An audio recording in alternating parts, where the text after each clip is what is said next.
بسم الله الرحمن الرحيم سبحانك لا علم لنا إلا ما علمتنا إنك أنت العليم الحكيم نستغفر الله ربي من كل ذنب ونتوب إليه اللهم علمنا ما ينفعنا وانفعنا بما علمتنا وزدنا علما اللهم آمین۔ میرے بہت عزیز بھائیوں، ہم پچھلی ملاقات میں سورہ بقرہ کی آیت نمبر 32 تک پہنچے تھے، اور آج ہمیں اللہ کی توفیق سے آیت نمبر 33 سے سمجھنا ہے کہ اللہ تعالی ہم سے کیا کہہ رہا ہے۔ اور پچھلی آیت میں حضرت آدم علیہ السلام کا قصہ ہے کہ اللہ نے انہیں کیسے بنایا، اور اس کے بعد پھر فرشتوں سے کیا ڈسکشن رہا، انہوں نے کیا جواب دیا۔ پھر اللہ نے ان سے ایک ہی بات کہہ دی، انی اعلم ما لا تعلمون، جو میں جانتا ہوں تمہیں نہیں پتا۔ پھر حضرت آدم کو ہر چیز کے نام سکھا دیے۔ میں نے درخواست کی تھی کہ آپ کسی طرح ایک کاغذ اور پین لے کر پلیز آپ اللہ کی مخلوقات کے نام لکھنا شروع کیجئے، صرف نام۔ اور میں نے درخواست کی تھی کہ 50 سے 100 تک ہی نام لکھ کر دیکھیے کہ کیا آپ کے ذہن میں 50 یا 100 نام آتے ہیں، تو آپ دیکھیں گے کہ ہم تھک جائیں گے، اور اللہ تعالیٰ کی مخلوقات کا نام لکھنا ہی ہم کو نہیں آتا ہے۔ بہرحال تو یہ ہوا کہ پھر فرشتوں سے اللہ تعالیٰ نے پوچھا کہ بتاؤ، نام بتاؤ، تو انہوں نے کہا اللہ تو ہمیں معاف کر دے، ہمیں تو نہیں پتا ہے۔ تو پھر اللہ نے جواب دیا کہ دیکھو میں نے تم سے نہیں کہا تھا کہ مجھے زمین و آسمانوں کا سارا علم ہے، اور وَأَعْلَمُ مَا تُبْدُونَ وَمَا كُنْتُمْ تَكْتُمُونَ، جو کچھ تم کہتے ہو وہ بھی مجھے معلوم ہے، اور جو کچھ تم چھپاتے ہو مجھے وہ بھی معلوم ہے۔ یہ تھا سادہ سا ترجمہ۔ اب ہم پلٹ کے آتے ہیں پھر اس آیت کی طرف، آیت نمبر 33۔ قال یا آدم، اللہ نے فرمایا اے آدم، انبئہم باسمائہم، ان کے سارے نام بتاؤ۔ حضرت آدم نے کہا کہ ان کو، یعنی کن کو؟ فرشتوں کو۔ فرشتے تو فیل ہو گئے ٹیسٹ میں، تو اللہ نے کہا اچھا آدم اب تم ان کو بتاؤ۔ کیا بتاؤ؟ باسمائہم، ان کے نام بتاؤ۔ کن کے نام بتاؤ؟ یعنی وہ ساری چیزیں جو اللہ تعالیٰ نے پیدا کی ہیں ان کے نام بتانا شروع کرو۔ ہمارے مفسرین نے اس میں مثال کے لیے جو الفاظ لکھے ہیں بڑے عجیب لکھے ہیں، یعنی یہ بتاؤ کہ یہ زمین ہے، یہ آسمان ہے، یہ جانور ہے، پھر 2-4 جانوروں کے نام لکھے۔ تو اگر آپ یہ سوچیں کہ حضرت آدم کو فرشتوں کے سامنے کیا بتانا تھا، یہ بتانا تھا کہ یہ جو ہے، بلکہ بعض مفسرین نے یہ تک لکھا کہ کھانے پکانے کے برتنوں کے نام تک اللہ نے ان کو سکھا دیے، یہ برتن ہے، یہ پلیٹ ہے، یہ چمچہ ہے، اور ایسا ہے ویسا ہے۔ تو آپ کو عجیب سا لگے گا کہ یہ سب چیزیں حضرت آدم کو اللہ نے سکھایا، اور وہ خالی انہی چیزوں کے نام لیا انہوں نے کہ یہ چمچہ ہے، یہ ٹیبل ہے، یہ آسمان ہے، زمین ہے، یہ بلی ہے، یہ کتا ہے۔ تو اس میں کیا فضیلت کی بات ہوئی؟ لیکن میرے بھائیوں، انسان جب دنیا میں پیدا ہوتا ہے، وہ جیسے چھوٹے سے بڑا ہونے لگتا ہے تو کیا سیکھتا ہے؟ کیا وہ یہ سیکھتا ہے کہ سیب میں کتنے وٹامنس ہیں، اور فلاں کھائے تو سردی ہو جاتی ہے، فلاں کھائے تو گرمی ہو جاتی ہے؟ یہ سیکھتا؟ وہ پہلے نام ہی سیکھنا شروع کرتا۔ مسلمان گھرانوں میں بچوں کو جب ان کی عمریں پہنچنے لگتی ہیں 6 اور 7 اور 8 مہینوں کی، تو ان کے سامنے بار بار اللہ کا نام ریپیٹ کرتے ہیں ہم، اللہ اللہ۔ اب بچہ اس کو بار بار سنتا ہے، لمبی محنت کے بعد اچانک وہ اپنی زبان سے ایک دفعہ کہہ بیٹھتا ہے اللہ، تو کیسی خوشی ہوتی ہے۔ اور اس کے بعد میں پھر جب پریکٹس ہوتی ہے تو ابا اور اماں، ممی، مما، اور یہ چھوٹے موٹے الفاظ جب بچہ بولتا ہے تو آپ کو کتنی خوشی ہوتی ہے۔ تو بچہ کون سا بڑا کام کر رہا ہے، وہی ڈاکٹری تو نہیں کر رہا ہے، مگر صرف ناموں کے سیکھنے ہی سے کسی بھی انسان کے علم کی ابتدا ہوتی ہے۔ پہلے نام تو معلوم ہو جائے تو پھر اس کے کام بھی معلوم ہو جائیں۔ انسانوں کو اگر کوئی نئی چیز دکھائی جائے تو انسان اپنے منہ سے فوراً پوچھتا ہے اس کا نام کیا ہے؟ ایک شخص کے یہاں آپ گئے، اس نے ایک بڑی اچھی مٹھائی کھلائی، جو مٹھائی آپ نے عام طور پر دکانوں میں نہیں دیکھی تھی۔ آپ نے جیسے ہی اس کو چکھا، آپ کو بڑی اچھی لگی، آپ نے کہا اس کا نام کیا ہے یار، کہاں ملتی ہے یہ؟ تو جب تک نام نہ معلوم ہو آپ اس چیز کو کیسے پہچانو گے؟ تو یہی پہلا ٹیسٹ تھا کہ نام معلوم ہو جائے، اور ہر چیز کے، اور اس اہمیت کو سمجھنے کے لیے کہ حضرت آدم علیہ السلام کو اللہ تعالیٰ نے سارے نام سکھا دیے تھے۔ اس جملے کی اہمیت آپ اسی وقت محسوس کریں گے جب آپ پین و کاغذ لے کر اللہ تعالیٰ کی بنائی ہوئی چیزوں کے صرف نام لکھنا شروع کریں گے۔ جس دن آپ یہ کوشش کریں گے آپ کو 10 منٹ کے اندر اپنی بیچارگی کا خود بخود احساس ہو جائے گا کہ آپ جو ہے 50 نام پورے نہیں کر سکیں گے، حالانکہ آپ اسی دنیا میں رہتے ہیں، اپنی آنکھ سے آپ نے دیکھا ہے 60 70 80 سال کی عمر ہو رہی ہے، لیکن 50 سے نام لکھنا مشکل ہو جائے گا، دماغ کام نہیں کرے گا۔ بہرحال یہ الگ بحث ہے۔ تو حضرت آدم نے سے اللہ نے کہا کہ اب ذرا سارے نام ان کو بتاؤ۔ فلما انباہم، جب حضرت آدم نے ان کو بتا دیا بِأَسْمَائِهِمْ، سارے نام بتا دیے، قال، اللہ تعالیٰ نے فرمایا الم اقل لکم، کیا میں نے تم سے نہیں کہا تھا انی اعلم غیب السماوات والارض، مجھے آسمان اور زمین کی تمام غیبی باتوں کا علم ہے۔ اس جملے سے آیت کے معلوم ہوا کہ فرشتے ہر چیز انہیں نہیں پتہ ہے، انسانوں کو تو چھوڑیے، مگر وہ جو روبوٹ ٹائپ ہیں، فرشتے ہیں، آسمان میں رہتے ہیں، اللہ کے حکم سے آسمان سے نیچے اترتے ہیں اور اترتے رہتے ہیں اور پھر واپس جاتے رہتے ہیں، اپنا اپنا کام کر رہے ہیں۔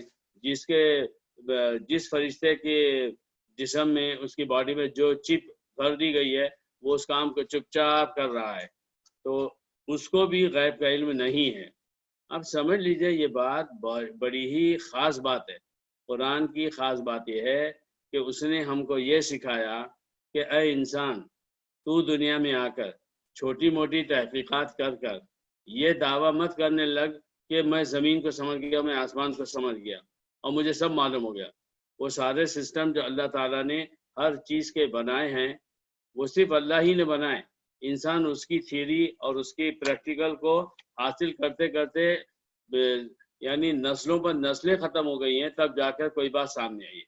میں آپ کو ایک مثال دیتا ہوں۔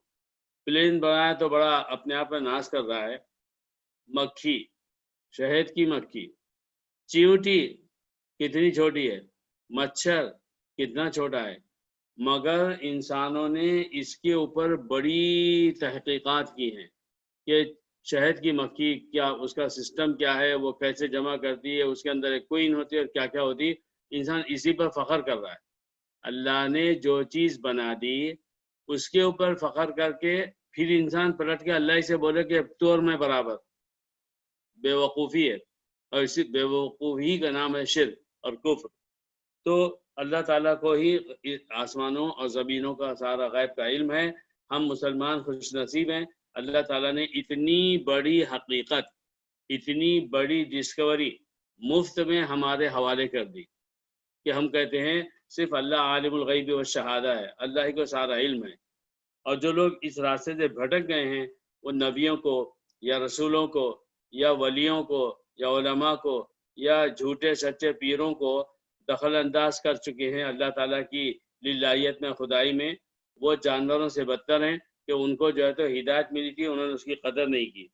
وَأَعْلَمُ مَا تُبْدُونَ وَمَا كُنْتُمْ تَكْتُمُونَ، اور میں وہ بھی جانتا ہوں، یہ اللہ تعالیٰ فرما رہا ہے، میں وہ بھی جانتا ہوں جو تم ظاہر کر رہے ہو اور وہ بھی جانتا ہوں جو تم چھپا رہے ہو۔ عجیب و غریب بات ہے، فرشتے اللہ تعالیٰ سے کچھ چھپا رہے تھے، اس آیت سے یہ معلوم ہوا۔ پھر پلٹ کر آئیے، فرشتے کون؟ لا یعصون اللہ ما امرہم ویفعلون ما یؤمرون، جو انہیں کہا جاتا ہے اس کی نافرمانی نہیں کرتے، اور جو کہا جاتا ہے وہ جو ہے چپ چاپ کرتے ہیں۔ جب فرشتے ایسے ہیں تو وہ اللہ تعالیٰ سے کیوں چھپا رہے ہیں؟ آپ اس کا انکار کر ہی نہیں سکتے کہ نہیں فرشتے کچھ چھپا نہیں رہے تھے، آپ نہیں بول سکتے۔ یہ قرآن کے جو الفاظ ہیں اس کے بالکل خلاف جائے گا۔ تو ہر مسلمان کو، عالم ہو یا جاہل، اس آیت کی وجہ سے یہ ماننا پڑے گا کہ جب حضرت آدم اور تمام فرشتوں کا مقابلہ ہو رہا تھا علم کا، تو فرشتوں کے دل میں کچھ بات تھی جس کو وہ چھپا رہے تھے اور اللہ تعالیٰ کو نہیں بول رہے تھے۔ فرشتے کیا چھپا رہے تھے اور وہ کیوں چھپا رہے تھے؟ اس کا تعلق اس بات سے ہے کہ جب فرشتوں نے اللہ تعالیٰ سے یہ سنا کہ میں زمین میں ایک مخلوق بھیجنے والا ہوں، تو انہوں نے پہلی بات کہی ایسی مخلوق کو کیوں آپ بنا رہے ہیں؟ کہ جو لڑائی جھگڑا مار پیٹ یہاں تک کہ خون خرابہ کرے گا، خون بہائے گا، پہلی بات انہوں نے یہ کہی۔ دوسری بات انہوں نے کہی کہ اللہ ہم تو تیری تسبیح تحمید بیان کرتے ہیں، تجھے ہی مقدس بتاتے ہیں۔ یہ دو باتیں کہی۔ اب اللہ نے اس کے بعد ٹیسٹ کرایا، اور اس ٹیسٹ کے بعد میں پھر یہ فرمایا کہ مجھے معلوم ہے تم سے کیا کہہ رہے ہو اور کیا چھپا رہے ہو۔ تو وہ کیا چھپا رہے تھے، کیوں چھپا رہے تھے؟ دونوں باتوں کا جواب یہ ہے کہ اس میں مفسرین نے عجیب عجیب باتیں لکھی ہیں۔ اب میں اکثر سوچتا ہوں یہ قرآن سب سے پہلے کس پر نازل ہوا؟ محمد صلی اللہ علیہ وسلم پر۔ اس قرآن کو سب سے پہلے کس نے سنا؟ صحابہ نے سنا۔ کفار نے سنا، انہوں نے مذاق اڑایا، انہوں نے کہا ارے جادوگر ہے، کسی نے کہا ارے یہ جو ہے تو پتہ نہیں کس سے سیکھ کر آیا ہے، معلوم نہیں کیا کیا بات ہے۔ صحابہ نے کیا کیا؟ صحابہ صرف اندھا ایمان لے آئے۔ کیسا اندھا؟ ابھی میں آپ کے سامنے بیٹھا ہوں، میں یہ قرآن کی آیت کو پڑھ کر آپ کے ذہن میں ایک سوال پیدا کر رہا ہوں۔ شاید آپ نے کبھی نہیں سوچا ہوگا کہ فرشتے اللہ تعالیٰ سے کچھ چھپا رہے تھے۔ میں آپ کو بول رہا ہوں کہ فرشتوں نے چھپایا، اور وہ اس سے معلوم ہوتا ہے وما کنتم تکتمون، ان الفاظ سے معلوم ہوتا ہے یہ قرآن کی حقیقت ہے، اس کا انکار نہیں کر سکتے۔ میں نے اکثر سوچا قرآن کی جو آیت بھی نازل ہوئی، ان جیسی آیت ہو یا کوئی اور ہو، سننے والے سب سے پہلے صحابہ تھے۔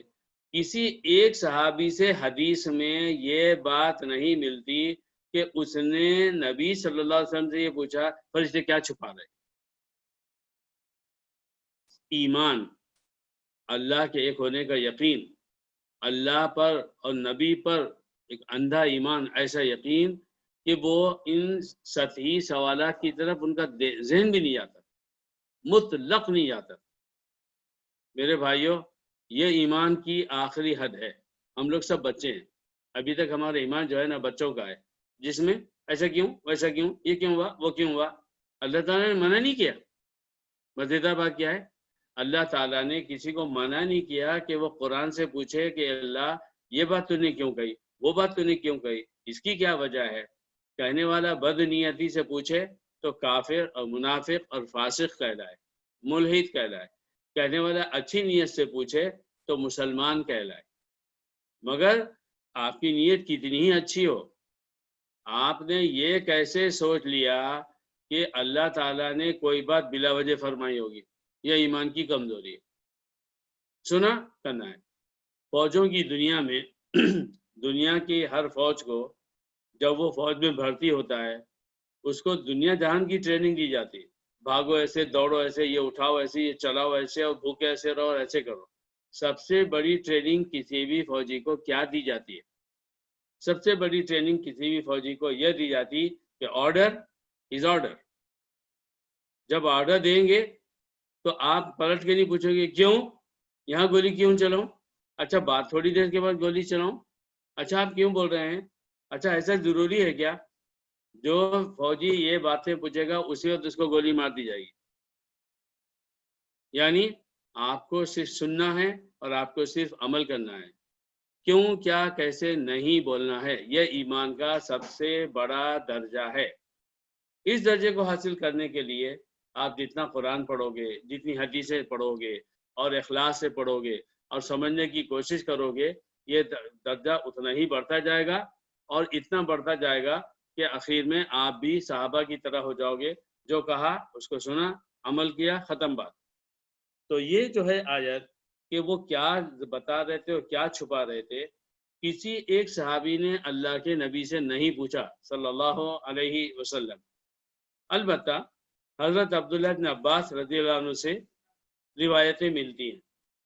ان روایتوں کے بارے میں جو کچھ بھی ملا ہے وہ علم کا خزانہ ہے، اور وہ جو فرما رہے ہیں وہی کسی آیت کی پہلی اور آخری تشریح ہے، مگر وہاں یہ بھی صراحت نہیں ملتی کہ انہوں نے نبی سے پوچھا تھا نبی نے جواب دیا۔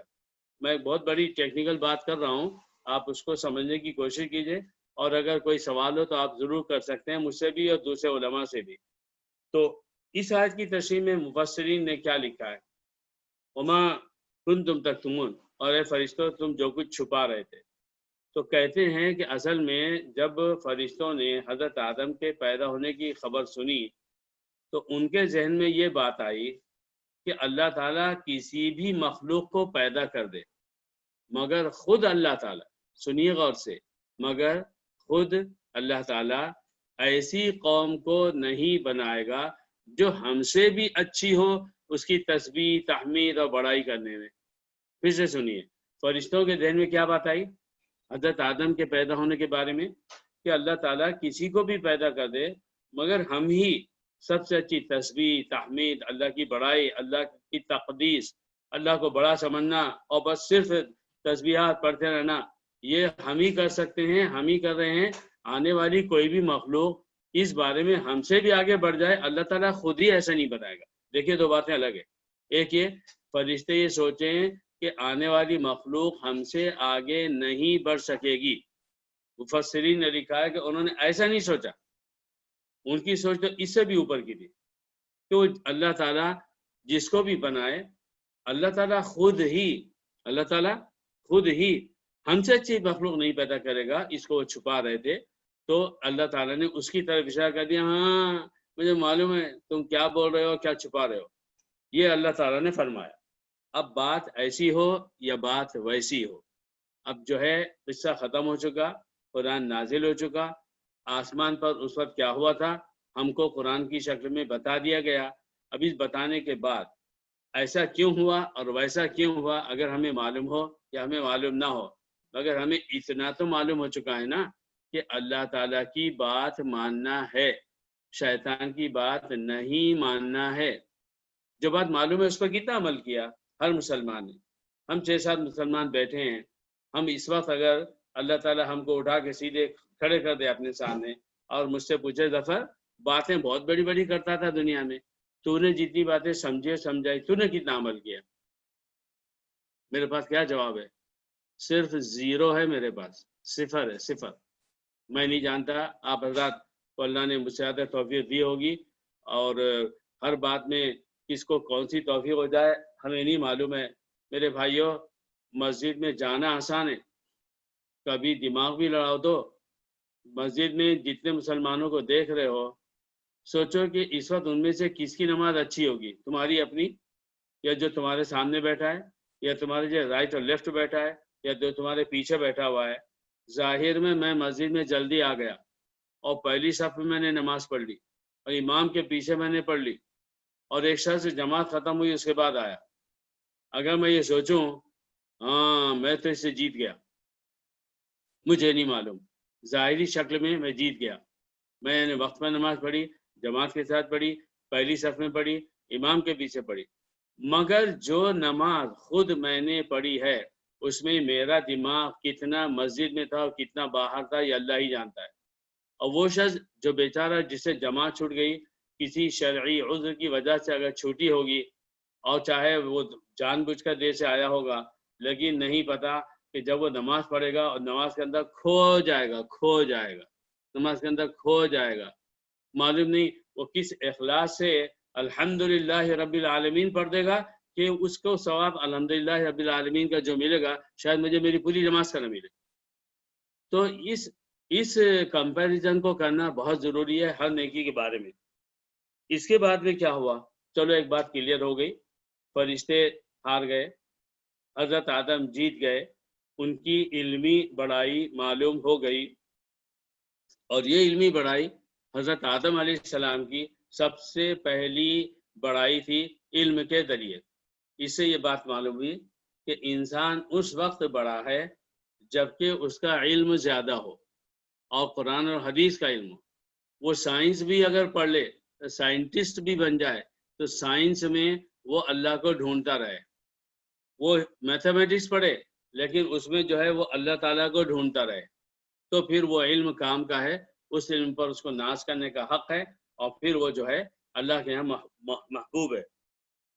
اس کے بعد اللہ نے حضرت آدم علیہ السلام کو دوسری فضیلت فرشتوں پر دینا چاہا، اور یہیں سے سارا معاملہ بگڑا۔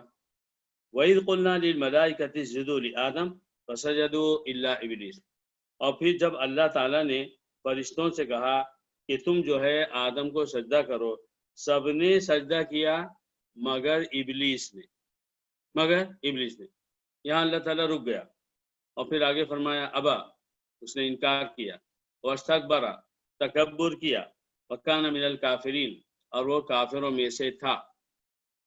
تین باتیں اللہ نے شیطان کے بارے میں فرمائی۔ کیا ہوا؟ اللہ تعالیٰ نے فرشتوں سے کہا اسجدوا لآدم، آدم کو سجدہ کرو۔ اللہ تعالیٰ نے آرڈر دیا تھا، میں نے عرض کیا نا کہ بس آرڈر از آرڈر۔ آپ اپنے بیٹے کو، بیٹی کو کھانے پینے رہنے سہنے کے بارے میں کوئی بات کہتے ہیں، وہ اس کے جواب میں آپ سے جو ہے تو آرگیومنٹ کرنے لگتا ہے، تو غصہ آپ کو آ جاتا ہے، اور آپ کیا جواب دیتے ہو؟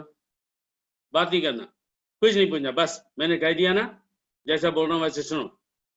میرے بھائی، اللہ تعالیٰ کو، صرف اللہ کو یہ حق ہے، باقی ہر انسان دوسرے انسان سے پوچھ سکتا ہے کیوں، کیا، کیسے، مگر یہاں کیا ہوا؟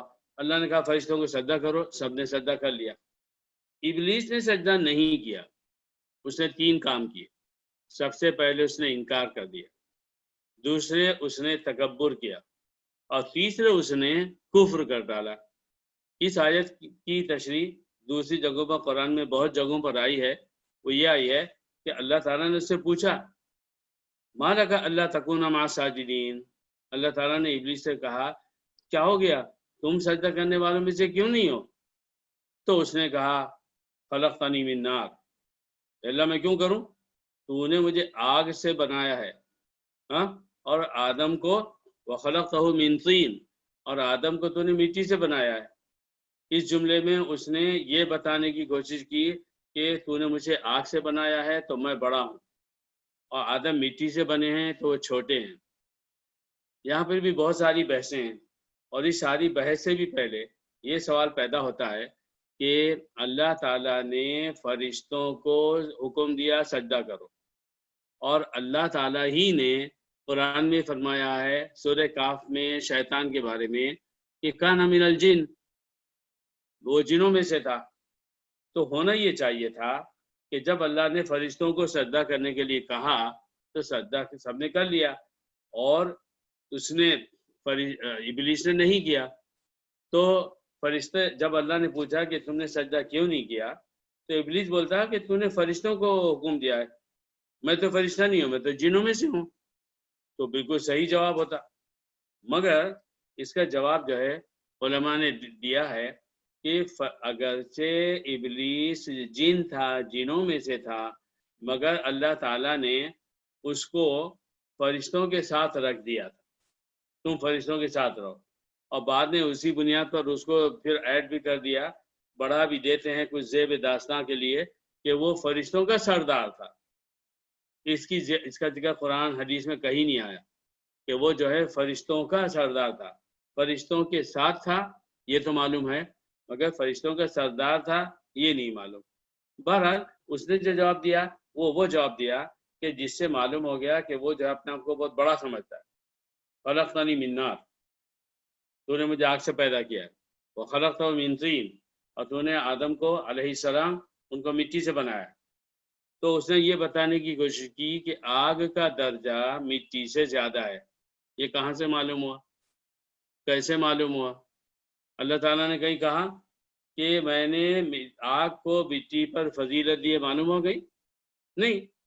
اور پھر اللہ نے بنایا ہے آگ کو بھی، اللہ ہی نے پیدا کیا ہے مٹی کو بھی۔ چاہے ایسا ہو جائے سچ مچ کہ آگ مٹی سے زیادہ بڑی ہے، تو بھی جس اللہ نے آگ کو آگ بنایا اور جس نے مٹی کو مٹی بنایا وہ کہہ رہا ہے سجدہ کرو۔ تو جو پیدا ہو چکا ہے یعنی مخلوق، وہ انسان ہو یا فرشتے ہوں یا جن ہوں، ان میں سے کسی کو یہ پوچھنے کا حق نہیں کیوں، میں کیوں کروں، میں ایسا ہونا، میں ویسا ہونا۔ تو سب سے پہلی بات ابا کا لفظ کب بولتے ہیں؟ جب زبان سے انکار ہو تو کہتے ہیں۔ اور اس کے بعد واستکبر، اس نے تکبر کیا۔ اس نے کیا تکبر کیا؟ بولا میں آگ سے بڑا ہوں، آگ سے پیدا ہوا ہوں اس لیے میں بڑا ہوں اور مٹی چھوٹی ہے۔ اور قرآن میں ایک جگہ یہ بھی آیا ہے، قال انا خیر منہ، اس نے کہا میں آدم سے اچھا ہوں. پہلے یہ الفاظ بولے، قال انا خیر منہ، میں آدم سے اچھا ہوں. خلقتنی من نار وخلقتہ من طین، کیونکہ تو نے مجھے آگ سے بنایا ہے اور حضرت آدم کو مٹی سے. تو بولا میں بڑا ہوں، میں اچھا ہوں، خود ہی فیصلہ کر لیا. اور جب کوئی اللہ تعالیٰ کی نافرمانی کرے تو کیا کہتے ہیں؟ وہ کافر ہو گیا. کسی کو کہتے ہیں کفر، کہ اللہ کے حکم کو نہ مانو. اللہ نے کہا مجھے ایک مانو، کافر بولتا میں نہیں مانوں گا، یہ کفر ہے. تو یہ بات ہوئی. ان آیتوں کے ساتھ جو آپ نے ابھی سنی، اس میں ایک چھوٹی سی بحث اور بھی ہے. اللہ تعالیٰ نے حضرت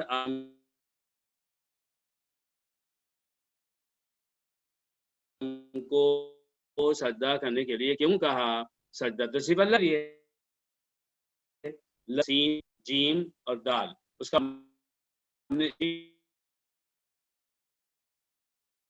اپنی پیشانی کو ٹیک دینا. جو شخص اپنے آپ کو انتہائی کمتر، معمولی، ہی از نتھنگ، سم ہے، آئی ایم نتھنگ بولتا ہے، تو یہ اس کی آخری نشانی ہے کہ وہ سامنے اور جو ہے سجدے میں گر پڑا. تو یہ جو بات ہوئی ہے، یہ اللہ نے حضرت سجدہ کرنے کے لیے حکم کیوں دیا؟ وہ سجدہ تو صرف اللہ کا. جواب پھر وہی ہے، اللہ جو چاہتا ہے کرتا ہے. وَيَفْعَلُ اللَّهُ مَا يَشَاءُ، اور قرآن نے کہا ہے لا يسأل عما يفعل، اللہ سے نہیں پوچھا جاتا. اے اللہ نے کہہ دیا اب تم کسی اور کو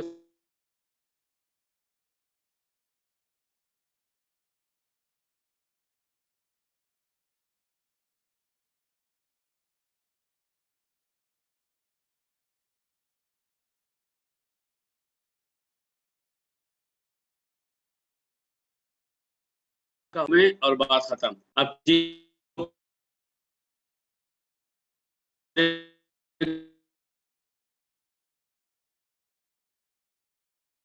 نہیں ہے، کیوں، کیا، کیسے؟ اللہ نے کہا آدم کو سجدہ کرو، ہم کریں. اگر ہم اس کو کرو، اس کو کرو، ہم بھی، اگر ہم نہیں کرتے تو ہم بھی کافر ہوتے. مگر ایک عجیب بات ہے کہ جس اللہ نے سجدہ کرنے کو صرف یہ خاص کیا ہے، اور دنیا میں کسی عالم و فاضل اور نبی اور فلاں کو نہیں دیا ہے کہ وہ کسی کو سجدہ. ایک جگہ اللہ نے سجدے کے بارے میں کچھ اور صرف مردوں سے فرمایا. ایک جگہ اللہ علیہ وسلم نے اللہ کے حکم سے سجدے کے بارے میں ایکسٹرا فرمایا ہے اور صرف مردوں سے ہے. وہ بات کیا ہے؟ انشاءاللہ مجلس کے ختم پر آپ حضرات میں سے کوئی بیان کرے گا، کیونکہ اس میں آپ کا ہی فائدہ ہے. تو یہ بات ہم رکھتے ہیں مجلس کے اختتام پر، اور ابھی سے نہیں رہ سکتے کہ اس وقت سب کو صرف سننا ہے اور بات نہیں کرنی ہے. بہرحال اس کے بعد کیا ہوا؟ وَقُلْنَا، اب ایک ہوگی بات، فرشتوں نے سجدہ کیا، ابلیس نے سجدہ نہیں کیا. اور اس آیت میں اس کے بعد آگے جو ہے وہ ذکر نہیں ہے شیطان کے بارے میں کہ شیطان کو اللہ تعالیٰ نے اس کے بعد کیا فرمایا، مگر دوسری بہت ساری آیتوں میں اس کا ذکر آیا ہے کہ اللہ تعالیٰ نے فرمایا اس کو کہ یہاں سے نکل، انک من المخرجین من المرجومین. بہت سارے الفاظ آئے ہیں قرآن میں، تم یہاں سے نکل جاؤ، تم کو اب ہم یہاں نہیں رہنے دیں گے. اور حضرت آدم سے کیا کہا؟ وَقُلْنَا، ہم نے کہا یا آدم، اے آدم، اسکن انت وزوجک الجنہ، تم اور تمہاری بیوی جنت میں رہو. وَكُلَا مِنْهَا رَغَدًا حَيْثُ شِئْتُمَا، اور تم دونوں وہاں سے خوب کھاؤ جہاں سے بھی تمہارا جی چاہے. وَلَا تَقْرَبَا هَذِهِ الشَّجَرَةَ، اور مگر جنت میں وہ فلاں درخت کے پاس مت جانا، فَتَكُونَ مِنَ الظَّالِمِينَ، تو تم بھی ظلم کرنے والوں میں سے ہو جاؤ گے. یہ ہے وہ آیت. ہوا کیا؟ پہلی بات یہ ہے کہ آپ نے اس آیت میں سنا کہ حضرت آدم اور ان کی بیوی کو دونوں سے یہ کہا کہ جنت میں رہو. قرآن میں یہ سورہ بقرہ پڑھتے ہوئے سب سے پہلا ذکر آ رہا ہے کہ حضرت آدم سے کہا گیا کہ تم اور تمہاری بیوی. ابھی پورے قرآن میں کسی بھی جگہ یہ لکھا ہوا نہیں ہے کہ شیطان نے پہلے حضرت حوا کو بہکایا، پھر انہوں نے اپنے شوہر کو بہکایا، اور پھر دونوں نے وہ پھل کھایا. یہ اب انتہائی غلط بات ہے، یہودیوں کی طرف سے گڑی ہوئی بات ہے کہ جس میں وہ عورتوں کو لان تان کرتے ہیں.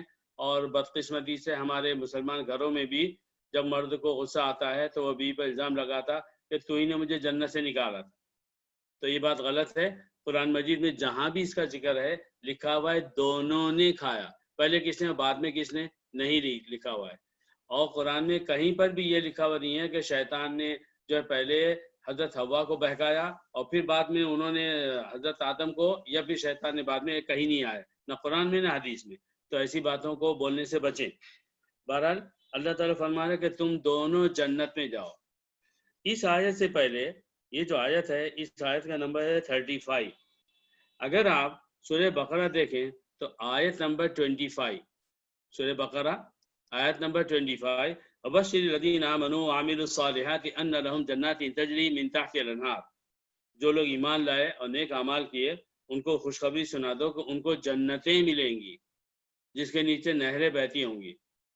تو اس آیت میں پہلے ہمیں بتا دیا گیا ہے آیت نمبر 25 میں کہ اگر تم نیک کام کرو گے، اللہ پر ایمان لاؤ گے تو تمہیں جنت ملے گی. قرآن کا پڑھنے والا اگر اس کو قرآن کا پورا علم نہ ہو، وہ مسلمان ہو یا غیر مسلم، اور اس نے اگر قرآن کو پڑھنا شروع کیا، سورہ فاتحہ پڑھی، اس کے بعد جو ہے اس نے سورہ بقرہ پڑھی اور وہ آیت نمبر 25 پر پہنچا، تو اس کو صرف یہ معلوم ہو جائے گا کہ اللہ تعالیٰ نیک اعمال کرنے پر جنت دینے والا ہے. مگر وہ جنت کیسے وجود میں آئی، اس سے پہلے کیا ہوا، اس کو نہیں معلوم ہوگا. جب وہ پڑھتے پڑھتے اس آیت پر آئے گا، آیت نمبر 34، تو اس آیت میں اس کو 35 آیت نمبر، تو اس سے اس کو پتہ چلے گا کہ اچھا اس سے پہلے ایسا ہو چکا ہے. اس آیت نمبر 35 پر پہنچے گا تو ہر مسلمان کے ذہن میں ایک بات آنی چاہیے. حضرت آدم علیہ السلام کو جو اللہ تعالیٰ فرما رہا ہے، حضرت حوا کو، ہماری امی اور ابا کو، ہمارے ان والدین کو جب اللہ تعالیٰ فرما رہا ہے کہ تم دونوں جنت میں رہو، تو میں آپ سے کہہ رہا ہوں ایک سوال کہ اس آیت کو پڑھ کر ہمارے ذہن میں، قرآن کے پڑھنے والے کے ذہن میں ایک بات آنی چاہیے. وہ بات کیا ہوگی انشاءاللہ ہم مجلس کے اختتام پر ڈسکس کریں گے. ایک سوال تو میں نے آپ سے عرض کیا ہے کہ سجدے کے بارے میں نبی صلی اللہ علیہ وسلم نے ایک بات مردوں سے فرمائی ہے، وہ بات کیا ہے؟ اور دوسرے میں نے عرض کیا کہ اس جنت کی آیت کو جب حضرت آدم علیہ السلام اور حضرت حوا دونوں کو اللہ نے جنت میں جانے کا حکم دیا، وہاں رہنے کا حکم دیا، تو ہمارے ذہن میں کیا بات آنی چاہیے؟ وہ بڑی خاص بات ہے. اور یہ فرمایا کہ وَكُلَا مِنْهَا رَغَدًا، وہاں جاؤ تو کیا کرو؟ کھاؤ. یہاں پر اللہ تعالیٰ نے جو لفظ استعمال فرمایا وہ ہے رغد. رغد عربی زبان میں جب اس لفظ رغد کو بولا جاتا ہے اس کا مطلب کیا ہوتا ہے؟ اس کا بہت سارا مطلب ہوتا ہے.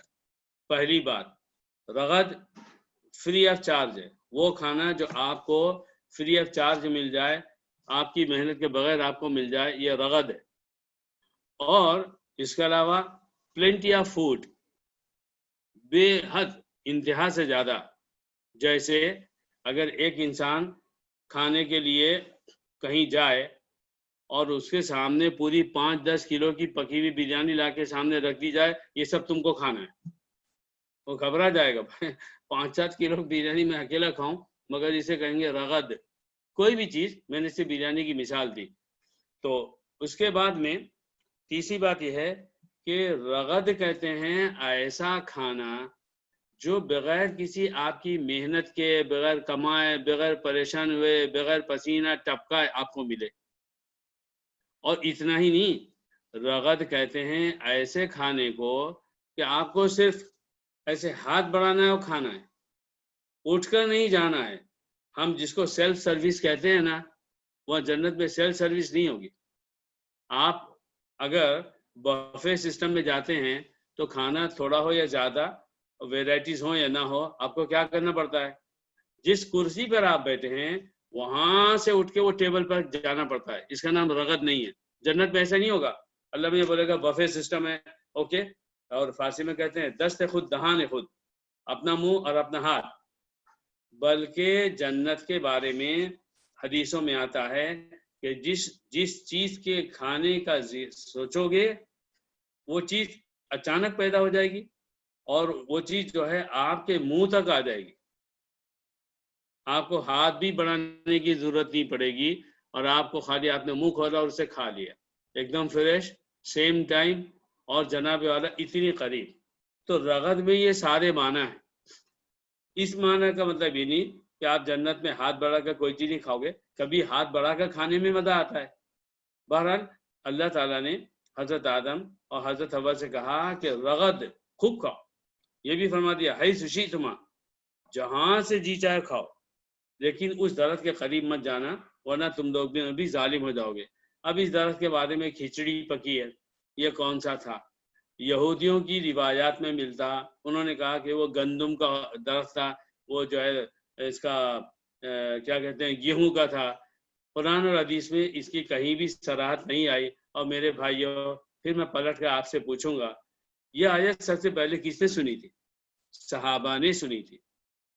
کیا صحابہ میں سے کسی نے نبی سے پوچھا پہلے وہ درخت کون سا تھا؟ نہ نبی نے بتایا اور نہ صحابہ نے پوچھا. کیوں نہیں پوچھا؟ وہ اللہ اور اس کے رسول کی محبت میں ایسے کھو گئے تھے کہ جس کی کوئی حد نہیں. جیسے ماں باپ بچوں کی محبت میں کھو جاتے ہیں تو بچہ جو چیز کہتا ہے فوراً لا کر دیتے ہیں یا کھلاتے ہیں. کیوں چاہیے بیٹے ابھی تو لا کر دیا تھا نا، یہ بھی نہیں بولتے. یا جیسے شوہر اپنی بیوی پر قربان ہوتا ہے یا جیسے بیوی شوہر اپنے شوہر پہ بیوی قربان ہوتی ہے، سنا فوراً عمل کیا تو یہ ہوا فتکون من الظالمین، تو تم دونوں بھی ظالم ہو جاؤ گے. میں نے آپ سے عرض کیا ہے قرآن کی جو خاص خاص اصطلاحات ہیں، خاص خاص الفاظ ہیں، ان میں سے ایک لفظ ظالم. ہم اردو میں لفظ ظالم سنتے ہیں تو اس کا مطلب یہی ہے کہ آپ نے کسی کا حق چھین لیا. انسان اس معنی میں اللہ کے اوپر ظالم ہے، ظلم کر رہا ہے کہ عبادت صرف اللہ کی کرنا چاہیے اور وہ اللہ تعالیٰ کا حق چھین کر زندہ مردہ میں سے کسی کو بھی دے دے تو یہ بھی ظلم ہوا. تو یہاں سمجھنا چاہیے کہ جب قرآن لفظ ظالم کہتا ہے تو اس کا مطلب صرف یہی ہوتا، یعنی تم اللہ تعالیٰ کے حق کو چھیننے والوں میں سے بن جاؤ گے. کس کا حکم ماننا کس کا حق ہے؟ حکم دینا کس کا حق ہے؟ حکم دینا صرف اللہ کا حق ہے.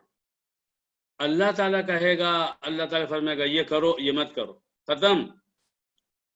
اللہ تعالیٰ نے کہہ دیا کرو ہمیں کرنا ہے، اللہ نے کہا مت کرو ہمیں نہیں کرنا ہے. تو جب تم اللہ کے اس کرو یا نہ کرو کے حکم کو سن کر اس کی نافرمانی کرو گے تو تم کیا کہلاؤ گے؟ ظالم کہلاؤ گے. اللہ تعالیٰ کا جو حق ہے وہ تم اللہ تعالیٰ کا حق اللہ کو نہیں دے رہے ہو. اللہ تعالیٰ ہمیں اس حال سے بچائے.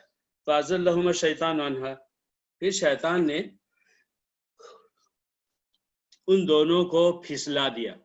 یہ قرآن نے کہا پھر شیطان نے ان دونوں کو پھسلا دیا. لفظ ازلہ استعمال ہوا ہے.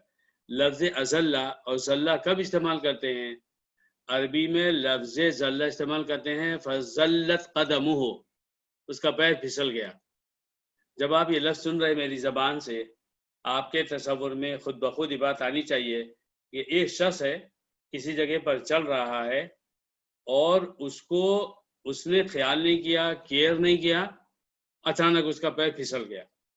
دیکھیے جو قرآن نے لفظ کہا ہے ایک یہ ہے کہ ایک شخص جان بوجھ کر پھسل گیا.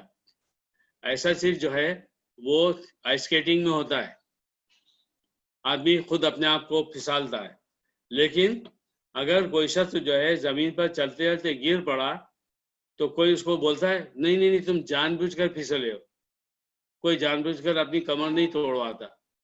تو یہاں اس لفظ میں اشارہ ہو گیا کہ حضرت آدم اور حضرت حوا یہ دونوں انہوں نے شیطان کی بات مان لی. یہ نہیں کہ انہوں نے سوچ لیا، انہوں نے وہی سوچا جو شیطان نے کہا تھا. کیونکہ اس آیت کی تشریح دوسری جگہ پر ہے، سورہ اعراف میں ہے کہ اس نے یہ کہا کہ دیکھو اللہ تعالیٰ نے تم کو اس درخت کے کھانے سے اس لیے منع کیا ہے کہ کہیں تم ہمیشہ اس میں نہ رہنے والے بن جاؤ، کیونکہ اس درخت کا پھل جو بھی کھاتا ہے تو پھر جو ہے اس کے اندر وہاں ہمیشہ رہنے کی صفت پیدا ہو جاتی ہے. تو انہوں نے ایسا سوچا نہیں، وہ بہکاتا رہا، لیکن اس بہکاوے میں بغیر سوچے سمجھے ازلہما شیطان، شیطان نے ان کو پھسلا دیا. ہاں یہاں پر ایسا لکھا ہوا ہے. اس کے بعد یہاں پر یہ لکھا ہوا نہیں ہے کہ فَأَكَلَا پھر ان دونوں نے یہ چیز کھائی، لیکن قرآن کی دوسری جگہوں میں صراحت ہے کہ پھر ان دونوں نے اس پھل کو کھایا. یہاں ذکر ہے شیطان نے ان دونوں کو پھسلا دیا، فَأَخْرَجَهُمَا تو پھر ان دونوں کو اس حالت سے نکال دیا، مما کانا فی جس حالت میں وہ تھے. فَأَخْرَجَهُمَا مِمَّا كَانَ فِيهِ کہ یہ دو ترجمے کیے گئے اور دو تفسیر بتائی گئی ہے. ایک اس کا مطلب یہ لیا گیا کہ جنت میں رہتے تھے، اس نے شیطان نے اس عمل سے جنت سے ان کو نکال دیا. ایک مطلب یہ بتایا گیا. دوسرا مطلب یہ بتایا گیا ہے کہ جب اللہ نے حضرت آدم اور حضرت حوا کو پیدا کیا تھا تو اس کے اوپر یہ جسمانی کھال نہیں تھی جو ہم کو نظر آتی ہے، بلکہ اس کے اوپر ایک ایسی چیز بنی ہوئی تھی کہ وہ بغیر کپڑے کے بھی ایک دوسرے کی باڈی کو نہیں دیکھ پاتے تھے، ایک دوسرے کی باڈی کو، ایک دوسرے کے جسم کو نہیں دیکھتے تھے. اور اس کا ذکر جو ہے 8ویں پارے میں آیت میں ہے کہ جیسے انہوں نے کھایا تو فَأُوْرِيَ عَنْهُمَا میں ذرا آپ کو آیت نکال کر ابھی بتاتا ہوں کہ اس نے جو ہے کیا کہا. تو اس آیت سے وہ معلوم ہوتا ہے کہ دیکھیے کیسے کیسے جو ہے وہ بات ہوئی ہے. یہاں ہوا کہ شیطان نے ان کو اس لیے بہکایا، آگے قرآن میں ہے لِيُبْدِيَ لَهُمَا مَا وُرِيَ عَنْهُمَا مِنْ سَوْآتِهِمَا شیطان نے ان کو اس لیے بہکا دیا کہ ان دونوں پر وہ چیز ظاہر کر دے جو ان سے چھپا دی گئی تھی ان کی شرمگاہوں سے. اور پھر آگے کیا ہے، وہ شیطان نے ان کو بولا کہ دیکھو اللہ تعالیٰ نے تم کو صرف اس لیے منع کیا ان تکونا ملکین کہ اگر تم یہ پھل کھا لو گے تو فرشتے بن جاؤ گے، او تکونا من الخالدین یا پھر تم جنت میں ہمیشہ ہمیشہ رہو گے. وقاسمہما فرشتوں نے ان دونوں کو قسم کھا کر کہا انی لکما لمن الناصحین میں جو ہے تم کو واقعی نصیحت کر رہا ہوں، میں مخلص ہوں.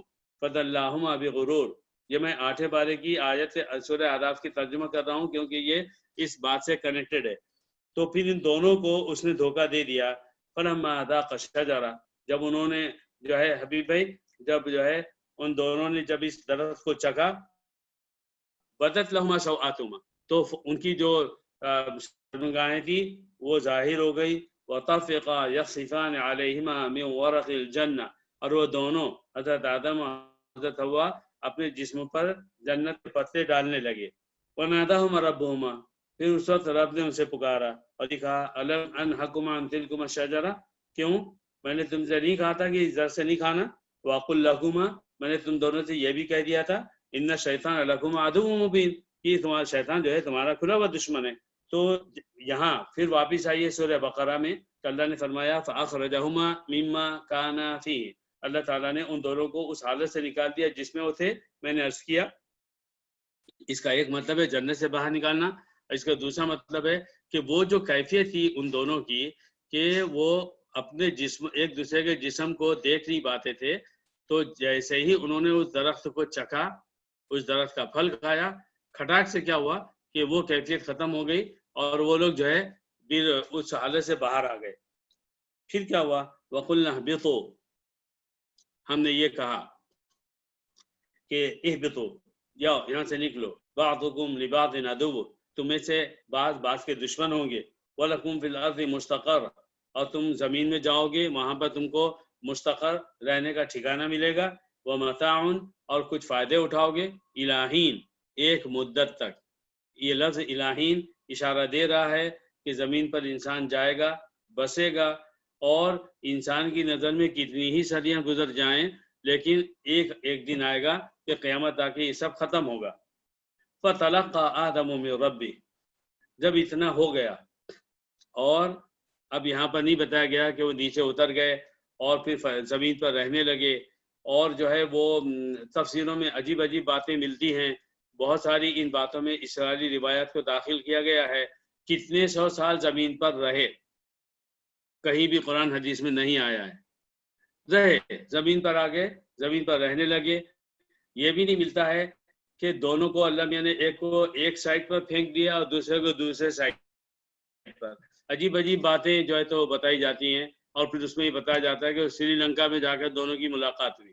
تو یہ سب باتیں قرآن حدیث سے نہیں ثابت ہے قرآن حدیث سے تو صرف معلوم ہوتا ہے کہ زمین پر دونوں کو بھیج دیا گیا، اور اس کے بعد میں ایک عرصے تک وہ توبہ استغفار اور رونے دھونے میں لگے رہے، اللہ تعالیٰ سے معافی مانگتے رہے۔ کتنے دن ایسا ہوا یہ قرآن حدیث سے نہیں معلوم ہوتا، البتہ جو اصلی بات ہے وہ معلوم ہوتی، فَتَلَقَّى آدَمُ مِن رَبِّهِ كَلِمَاتٍ فَتَابَ عَلَيْهِ، پھر آدم کو اللہ کی طرف سے کچھ کلمات مل گئے تو اللہ تعالیٰ نے ان کلمات کی وجہ سے ان کو معاف کر دیا۔ وہ کلمات کیا ہیں؟ وہ اسی سورہ اعراف میں جو آیت ہے، وہ 23 نمبر آیت ہے، وہ آیت ہے قال ربنا ظلمنا انفسنا، اے ہمارے رب ہم نے آپ پر بڑا ظلم کیا، وَإِن لَّمْ تَغْفِرْ لَنَا، اور اگر اللہ تو ہمیں معاف نہ کر، وَتَرْحَمْنَا، اگر ہم پر رحم نہ کرے، لَنَكُونَنَّ مِنَ الْخَاسِرِينَ، تو اللہ ہم تو پھر نقصان اٹھانے والوں میں سے ہو جائیں گے۔ میرے بھائیوں، لوگ دعاؤں کے لیے نئے نئے الفاظ ڈھونڈتے ہیں، نئے نئے الفاظ، یہ دعا یہ الفاظ وہ الفاظ، اور اس میں جو ہے فساد بلاغت ڈھونڈتے ہیں۔ میرے بھائیوں، اللہ سے معافی مانگنے کے لیے الفاظ نہیں، دل چاہیے، دل۔ اللہ کے سامنے کیا چاہیے؟ دل چاہیے، دل کے اندر کا اخلاص، دل کے اندر کی شرم، دل کے اندر کی ندامت۔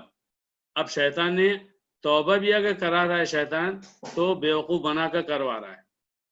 بڑے شاندار الفاظ آپ بول رہے ہو زبان سے، اردو کے، عربی کے، اپنی اپنی زبانوں کے بڑے شاندار الفاظ بول رہے ہو اور خوش ہو رہے ہو، میں نے ان الفاظ سے دعا کی۔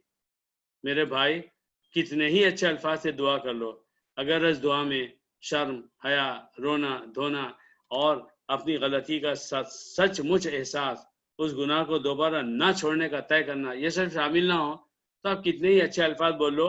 اللہ تعالیٰ نے اپنے بارے میں فرمایا انہ علیم بذات الصدور، دلوں میں کیا ہے وہ اللہ کو معلوم ہے، تو اللہ تعالیٰ ان الفاظ سے خوش ہو جائے گا۔ انسانوں کی دنیا میں خوشنما الفاظ بول کر ایک دوسرے کو بیوقوف بنانا آسان ہے، اللہ تعالیٰ کو آپ اس کا مطلب یہ نہیں کہ دعاؤں کے مختلف الفاظ جو حدیثوں میں ملتے ہیں اور جو لوگوں نے بنائے ہیں آپ یہ نہ کریں اور خالی ایک لفظ بولتے ہیں اللہ مجھے معاف کر دے، اللہ مجھے معاف کر دے، جی نہیں، آپ اچھے الفاظ ڈھونڈیے، لیکن جتنے اچھے الفاظ آپ ڈھونڈیں گے اس میں دل بھی تو اتنا اچھا شامل کیجیے۔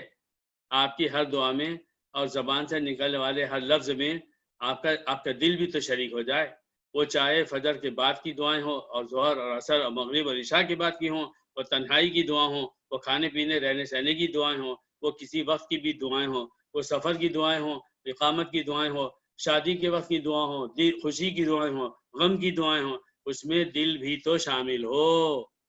شاید ہماری دعائیں 99% زبان سے ہوتی ہیں اور دل غائب ہوتا ہے، اللہ تعالیٰ حفاظت کرے۔ تو انہ هو التواب الرحیم، پھر اللہ تعالیٰ نے ان کو معاف کر دیا، کیونکہ اللہ تعالیٰ بے حد معاف کرنے والا ہے، تواب رحیم، اللہ تعالیٰ بے حد رحم کرنے والا ہے۔ اور اس کے بعد میں اور مزید آیتیں ہیں، اس کی تشریح ہم انشاءاللہ اگلی مجلس میں لیں گے۔ اور ہم یہاں پر پھر پلٹ کر آتے ہیں کہ میں نے آپ سے 2 سوال کیے تھے۔ میرا پہلا سوال تھا کہ سجدہ حضرت آدم کو کرنے کے لیے کہا